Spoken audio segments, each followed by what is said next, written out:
அனைவருக்கும் இனிய காலை வணக்கம். மீண்டும் ஒரு பதிவில் உங்களை எல்லாம் சந்திப்பதில் மிக்க மகிழ்ச்சி. நான் உங்கள் மந்திர லாவண்யா. வாங்க இன்றைய பதிவுக்குள்ளே போகலாம்.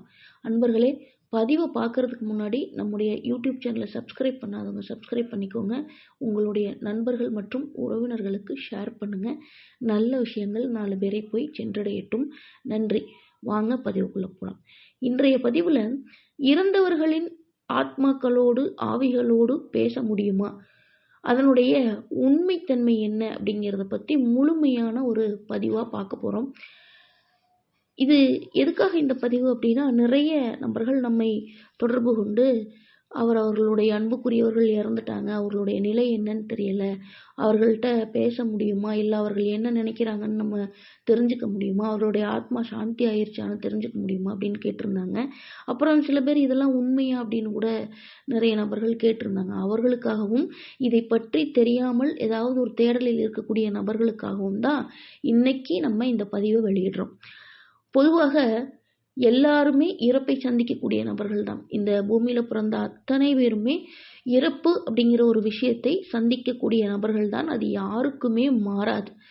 பிறப்பு என்று ஒன்று இருந்தால் நிச்சயமாக இறப்பு அப்படிங்கிறதும் ஒன்று இருக்கும். ஆனால் அவரவர்களுடைய கர்மப்படி, அவரவர்களுடைய விதி பயன்படி எத்தனை வயதில் இறக்கணும், எப்படி இறக்கணும், என்ன காரணத்தில் இறக்கணும் அப்படிங்கிற நிறைய விஷயங்கள் இருக்குது. உதாரணமாக ஒருத்தர் 75 வயது வரைக்கும் நல்ல முறையில் வாழ்ந்து நன்றாக எல்லா விதமான சுக துக்கங்களையும் பார்த்து அவர்களோட திருப்தியோடு இறந்து போகக்கூடிய மனநிலையிலும் இறப்பாங்க. ஒருத்தர் எல்லா விதமான கஷ்டங்களையும் பார்த்து ஏதாவது ஒரு வேதனையிலையோ இல்லை சங்கடத்திலேயோ கூட இருந்திருப்பாங்க. இன்னும் சில பேர் சிறு வயதிலேயே ஒரு விபத்து காரணமாகவோ இல்லை மன உளைச்சலால இல்லை ஏதோ ஒரு காரணங்களால தற்கொலை, இந்த மாதிரியான விஷயங்களாலையும் இறந்தவர்களும் இருப்பாங்க. அப்போ இவர்களுடைய ஆன்மாக்களோடெல்லாம் நாம் பேச முடியுமா, இவர்களோட மறுபடியும் நம்ம அந்த உறவுகளோடெல்லாம் தொடர்பு கொள்ள முடியுமா அப்படின்னு கேட்டால் நிச்சயமாக 100% முடியும். இந்த மாந்திரீகத்துக்கு அப்பாற்பட்டு ஆத்மாக்களோடு பேசக்கூடிய ஒரு துறை ஒன்று இருக்கு. அது பரவலாக இங்கே நிறைய பேர்த்துக்கு தெரியாது. ஆனால் வெளிநாடுகளில் இந்த முறை இப்போ வரைக்குமே இருக்கு. அது இங்கே நிறைய பரவலாக அது யாருமே நிறைய கற்றுக்கல. ஒரு சில பேர் இருக்காங்க, உண்மையாகவே இந்த மாதிரி செய்யக்கூடிய நபர்கள், ஆத்மாக்களோடு பேசக்கூடிய நபர்கள் இருக்காங்க. அவர்கள் பேர் மீடியம் அப்படின்னு சொல்லுவாங்க. அப்படி அந்த மீடியம்கள் தாராளமாக எந்த ஆத்மாவையும் கூப்பிட்டு அவர்களுக்கு தேவையான விஷயங்களையோ அல்லது அவர்களுக்கு என்ன சொல்கிறாங்க என்ன நினைக்கிறாங்கிறதையோ தாராளமாக தெரிந்து கொள்ள முடியும். இந்த மீடியம் அப்படிங்கிறது வேற ஒரு விஷயம் கிடையாது. அந்த ஆத்மாக்களை உணரத் தெரிந்தவர்கள். எப்படி மந்திரவாதிகள் இல்லை ஒரு குறி சொல்கிறவங்க இல்லை ஒரு ஆன்மீக வழியில் இருக்கிறவங்க தெய்வத்தை உணர்றாங்களோ அதுபோல், தெய்வத்தை அழைத்து பேசுகிறாங்களோ அதுபோல் இந்த மீடியம் அப்படின்னு சொல்லக்கூடிய ஒரு துறையில் எந்த விதமான ஆத்மாக்களையும் அழைத்து நாம் பேசலாம் அப்படிங்கிற ஒரு நடைமுறை இருந்துட்டு வருது.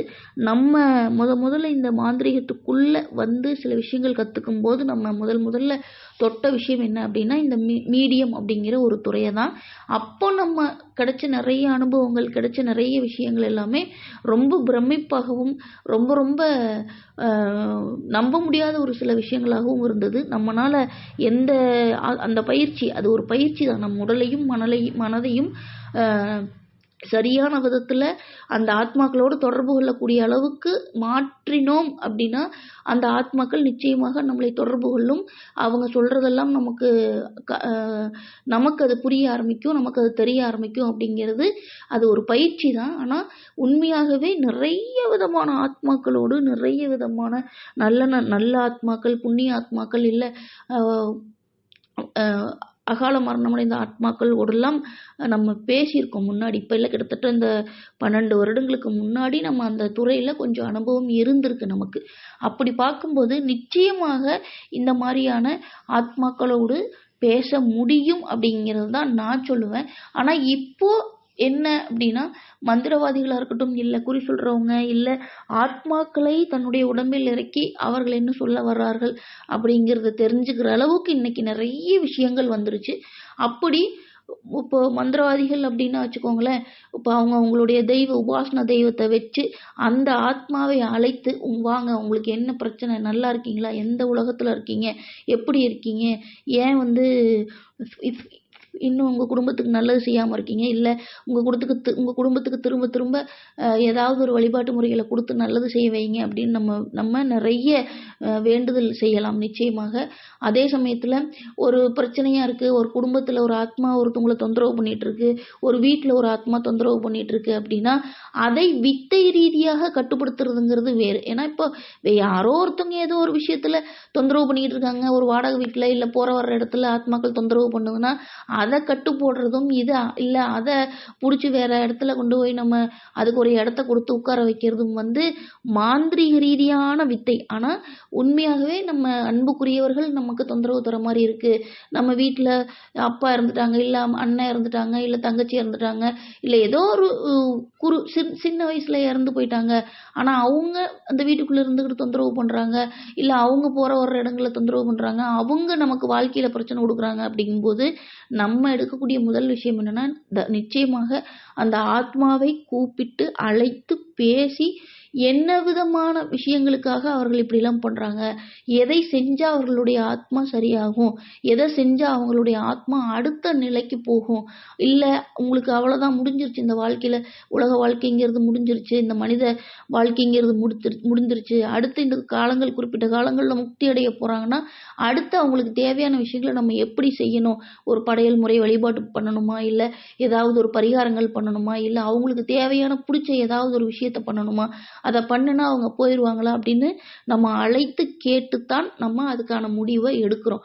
அது இது யாருக்கு அப்படின்னா, உண்மையாகவே நம்ம ஒரு நல்லது செய்யணும், அந்த குடும்பம் நல்லா இருக்கணும்னு நினைச்சோம்னா நம்ம கண்டிப்பாக இந்த மாதிரி ஆத்மாக்களை அழைத்து கூப்பிட்டு பேசி, சரி இந்த பிரச்சனை பண்ணாதீங்க அப்படிங்கிற மாதிரி நம்ம கொண்டு போய் அதன் பிறகு அவர்களுக்கு என்ன தேவையோ அதை கொடுத்து நம்ம வழி அனுப்புறதுங்கிறது எல்லா மந்திரவாதிகளுமே செய்வாங்க. அது அவர்களுடைய உபாசனா தெய்வத்தை வைத்துத்தான் அந்த ஆத்மாக்களை அழைத்து அவர்களுக்கு தேவையான விஷயங்களை செய்து கொடுத்து அவர்களுக்கு வழி அனுப்பி வைப்பாங்க, இல்ல அவர்களுக்கு முக்தி கிடைக்கிறதுக்கான வழியை ஏற்படுத்தி கொடுப்பாங்க. இதை தாண்டி அது அடங்காது, இல்ல அது பிரச்சனையை கொடுக்கக்கூடிய ஒரு விஷயமா இருக்கு, இல்ல அது ஒரு பெரிய விஷயமா இருக்கு, அது கூப்பிட்டு பேசினாலாம் சரியா வராது அப்படின்னு தெய்வமே உத்தரவு கொடுத்துருச்சு அப்படின்னா அதன் பிறகு அதுக்கு தேவையான பூஜைகள் வைத்து, இல்ல அதுக்கு தேவையான விஷயங்களை நம்ம பிரயோக முறையா செஞ்சு அதை கட்டுப்படுத்துறதோ, இல்ல கட்டுப்படுத்துறது இல்லாம அதை அந்த இடத்துல இருந்து ரிமூவ் பண்ணி வேற ஒரு இடத்துக்கு, அதுக்கு ஒரு இடத்த ஒரு மரத்துலயோ ஒரு ஆத்துலயோ குளத்துலயோ நீ இந்த எல்லைக்கு இனிமேல் வரக்கூடாது அப்படின்னு சொல்லி சத்திய வாக்கு வாங்கிட்டு அதை திருப்பி அனுப்புற வழிமுறையும் இருக்கு. இது மாந்திரீகம் சம்பந்தப்பட்டு. ஆனா நம்ம மீடியம் அப்படிங்கிற ஒரு விஷயத்துக்குள்ள போகும்போது நிச்சயமாக எந்த விதமான ஆத்மாக்களாக இருந்தாலும் நாம் கூப்பிட்டு தாராளமாக பேசலாம். அதுக்குதான் பாத்தீங்கன்னா இப்ப இந்த நிறைய சமூக வலைதளங்கள்ல இந்த ஒய்ஜா போர்டு மெத்தடு, அப்புறம் டெலிபதி மெத்தடு, இந்த மாதிரி ஆத்மாக்களை தொடர்பு கொள்ளக்கூடிய மெத்தடுகள் அப்படின்னு நிறைய இருக்கு. அதை நிறைய பேர் சாதாரணமா நினைச்சுக்கிட்டு நம்ம செஞ்சு பார்ப்போம் அப்படின்ற பேர்ல என்னத்தையாவது பண்ணிட்டு இருக்காங்க. அதற்குள்ள பிரச்சனையில மாட்டின நபர்கள்லாம் இருக்காங்க. அது ஏதோ செஞ்சு பார்த்தோம் ஆனா அது பிரச்சனையா மாறிடுச்சு அப்படின்னு நம்மகிட்ட வந்தவங்களாம் இருக்காங்க. அது மாதிரி உண்மையாகவே இந்த ஆத்மாக்களோடு தொடர்பு கொள்ளக்கூடிய துறை அப்படிங்கிறது இருக்கு. அதற்கு பெயர் மீடியம். அதுல பர்ஃபெக்டா இருக்கிறவர்கள், அதுல கரெக்டான விஷயங்களை செய்து கொண்டு போறவர்களுக்கு ஆன்ம உலக ஆராய்ச்சியாளர்கள் அப்படின்ற பெயரு. அந்த ஆன்ம உலகத்துல என்னெல்லாம் இருக்கு, ஒரு ஆத்மாக்களும் என்னெல்லாம் நிலையை கொண்டிருக்கு, அந்த நிலையை நம்ம அடுத்தடுத்த கட்டத்துக்கு கொண்டு போகணும்னா என்ன செய்யணும், அந்த ஆத்மாக்கள்னால அந்தந்த குடும்பங்களுக்கு என்ன நல்லது செய்ய முடியும், ஏன் ஒரு ஆத்மா ஒரு குடும்பத்துக்கு கெட்டது மட்டுமே செஞ்சுக்கிட்டு இருக்கு, ஏன் சாந்தி அடையாம இருக்கு, ஏன் முக்தி அடையாம இருக்கு, அதை முக்தி அடைய வைக்க, சாந்தி அடைய வைக்க என்ன விதமான வழிமுறைகளை செஞ்சா அது சாந்தி ஆகும் அப்படிங்கிற நிறைய விஷயங்கள் இந்த ஆன்ம உலகத்துக்குள்ள இருக்கு. அதுதான் சொல்றேனே, மாந்திரீகமா இருந்தாலும் சரி, ஆன்மீகமா இருந்தாலும் சரி, இந்த ஆத்ம உலகமாக இருந்தாலும் கூட சரி, இது ஒரு அறிவியலுக்கும் நம்ம மனித வாழ்விக்கும் மனித சக்திக்கும் அப்பாற்பட்ட ஒரு விஷயம். அதுக்குள்ள போய் அது என்ன விஷயமா இருக்கு அப்படிங்கிறத உணர்ந்தவனால மட்டும்தான் இதை மாதிரியான விஷயங்கள் எல்லாம் உணர முடியுமே தவிர சாதாரண கண்ணோட்டத்தோட பார்க்குறவங்களுக்கு இது ஒரு பெரிய விஷயமா தெரியாது. இப்போ ஒரு பெரிய பெரிய பிரச்சனையில வருவாங்க.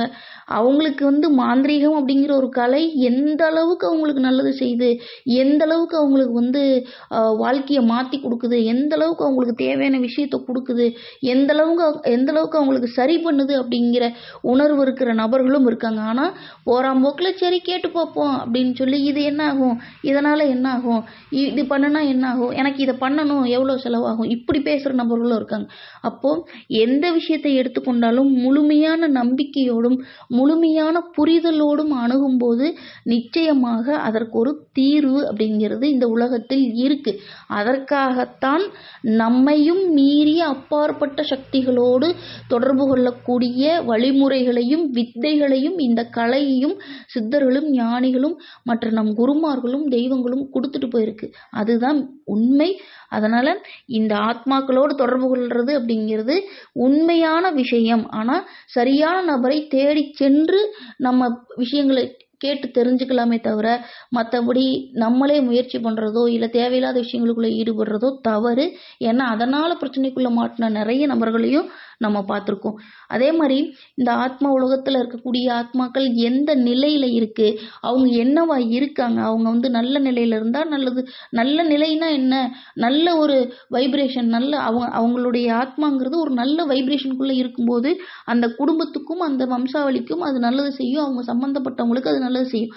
இல்ல ஒரு ஒரு அல்பாயுஸ்ல இறந்துட்டாங்க, ஒரு பாதியிலேயே இப்போ 24 வயசு 25 வயசு இல்ல 30 வயசு அவங்க நிறைவேறாத ஆசைகளோடு இறந்துட்டாங்க அப்படின்னா அவங்களுக்கான தேவைகளை நிறைவேற்றிக்கிறதுக்காக பிறரை ஆக்கிரமிக்கிறதோ இல்ல அதுக்காக அந்த குடும்பத்துக்குள்ள உட்கார்ந்துகிட்டு தேவையில்லாத கஷ்டங்களை கொடுத்துட்டு இருக்கிறதோ, போறதுக்கு வரக்கு வழி தெரியாம எங்க போறது என்ன பண்றதுன்னு தெரியாம தான் இறந்த இடத்துல இருந்து கொண்டே தேவையில்லாத பிரச்சனைகளை கொடுக்கறதோ, இந்த மாதிரியான சூழல்கள்லாம் நடக்கும். அதுக்கு தீர்வு நான் சொல்றது ஒண்ணே ஒண்ணுதான். எந்த விதமான பிரச்சனையா இருந்தாலும் முழுமையாக குலதெய்வத்தை நம்பி அந்த குலதெய்வ வழிபாட்டை மேற்கொண்டு எடுத்து செல்வதும், இந்த மாதிரியான பிரச்சனைகளுக்குள் இருக்கிறவர்கள் நல்ல நபர்களை சந்தித்து அவர்களுக்கு தேவையான என்ன விதமான விஷயங்கள் வேணுமோ இல்ல எந்த விதமான விஷயங்களுக்காக அவர்கள் இன்னும் சாந்தி அடையாமல் முக்தி அடையாமல் இருக்கிறார்களோ இல்ல பரிகார முறையில் ஏதாவது பண்ணணும்னா அந்த மாதிரியான விஷயங்களை செய்து தாராளமாக அவர்களுக்கு நாம் அடுத்த நிலையை கொடுக்கலாம். அது உண்மை.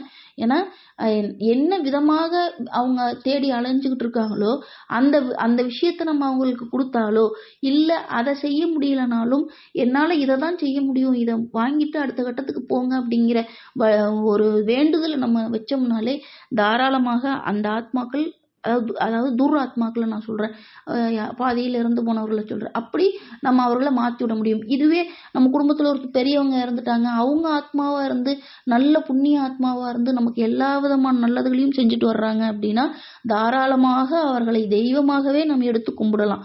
அடுத்தடுத்த விஷயங்களுக்கு நல்லது கெட்டதை பாக்குறாங்க, ஒரு தாத்தா பாட்டியோ இல்ல அப்பா அம்மாவோ கூட இருந்து சகல விதமான நன்மைகளையும் நமக்கு செய்யறாங்க.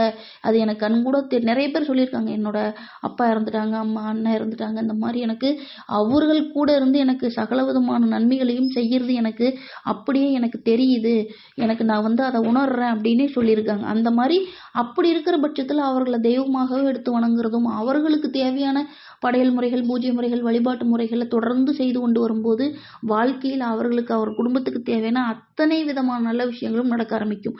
இதுதான் ஒரு ஆத்மாக்களை ஆத்ம உலகத்தில் இருக்கக்கூடிய விஷயங்கள்.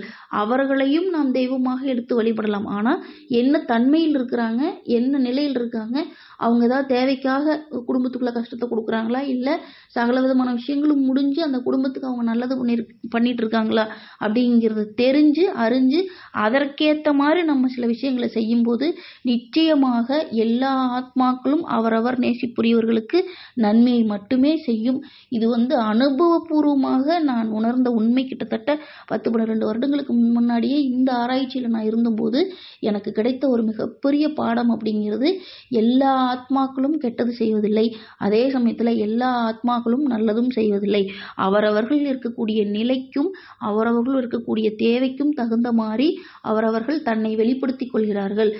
ஏன் கஷ்டத்தை கொடுக்குறாங்க, கஷ்டத்தை கொடுத்துறாங்க போது தன்னை வெளிப்படுத்திக் கொள்றாங்க. நான் இருக்கேன், என்னை பாருங்க அப்படின்னு சொல்லி வெளிப்படுத்துகிறாங்க. அதை நம்ம புரிஞ்சு கொண்டு அவர்களுக்கு தேவையான விஷயங்களை நாம் மனதார செய்யும்போது, மனதார அவர்களை பிரார்த்திக்கும் போது, மனதார அவர்களிடம் வேண்டுதல் வைக்கும்போது நிச்சயமாக அவர்கள் நிறைய நல்ல விஷயத்தை செய்ய நிச்சயம் தயாராக இருப்பார்கள். இதுதான் இந்த ஆத்ம உலகத்தில் இருக்கக்கூடிய உண்மை. அது எந்த விதமான ஆத்மாவாக இருந்தாலும் சரி, யாராக இருந்தாலும் சரி, இதுதான் நான் என்னுடைய அனுபவத்தில் புரிந்து கொண்ட ஒரு விஷயம். அன்பர்களே, இந்த பதிவு உங்களுக்கு பயனுள்ளதாக இருக்கும் அப்படின்னு நான் நம்புகிறேன். மீண்டும் வேறொரு பதிவில் நம்ம சந்திக்கலாம். நம்முடைய மகாசக்தி மந்திராலயத்தில் நம்ம இவ்வளவு தூரம் எனக்கு முடிஞ்ச அளவுக்கு நேரம் இருக்கிற வரைக்கும் நான் பதிவுகள் அடிக்கடி பதிவேற்றம் செய்ய முயற்சி செய்கிறேன். ஏன்னா நிறைய வேலைகள், கோவில் வேலைகள், அது இதுன்னு அப்படி போய்கிட்டு இருக்கு. நம்மளால் தொடர்ந்து வீடியோக்களை பதிவிட முடியல. இனி வரும் காலங்களில் நிச்சயமாக தினமும் ஒரு வீடியோவாக கொடுக்கறதுக்கு நான் முயற்சி பண்ணுறேன். மீண்டும் வேறொரு பதிவில் சந்திப்போம். நன்றி, வணக்கம்.